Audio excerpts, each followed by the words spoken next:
Aksidentet rrugore tashmë janë bërë një dukuri shumë negative në shoqërinë tonë dhe unë po masin shumë jetë njerëzish, veçanërisht të rinjt, cilët e kanë pak si e quajnë si sport dhe nuk e kuptojnë që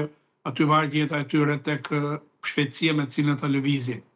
Për rastin konkret unë thoshe që ai është një rrethullim se si ura ajo, po ka një hark me një rrethullim. Ja, e kemi edhe si foto me që ta komentojmë, sepse është pak e ngatruar ajo për hitës vërtetës. Është pak e frikshme ajo, unë kaloj me shumë kujdes kur kaloj vet atje, sepse kam parasysh, por tash ka ardhur një kohë që nevojitet arshëja duhet dalin në terren. Pra duhet veshi çizmet, jo me kpuc, as me kpuc me taka, po të veshi çizmet dhe të dalin në terren. Dhe të bëj një mikqyre të këtyre rrugëve të ndërtuara, sepse janë ndërtuar rrugët, po nuk e di çka kanë bërë supervizorët, se them dot, por unë para 2 ditësh kam qenë rrugën e Kombit, dhe aty kishte mjaft kthesa që kishin pendencë nga ana e kundërt e rrugës. Sa shikoj me sy, nuk kam specialist as e fushë, po sa shikoj me sy të lirë, me aq sa i njohun këto punë,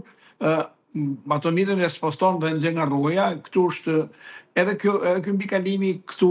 ka një pendencë, duhet par pak kënd i pjerësisë rrugës, pra forca centrifugale, se aty merr një shpejtësi kur ngjitesh malor dhe kur zbret poshtë pastaj, se ky është momenti që aty ka rënë edhe një makinë tjetër muin shtator, aty një makinë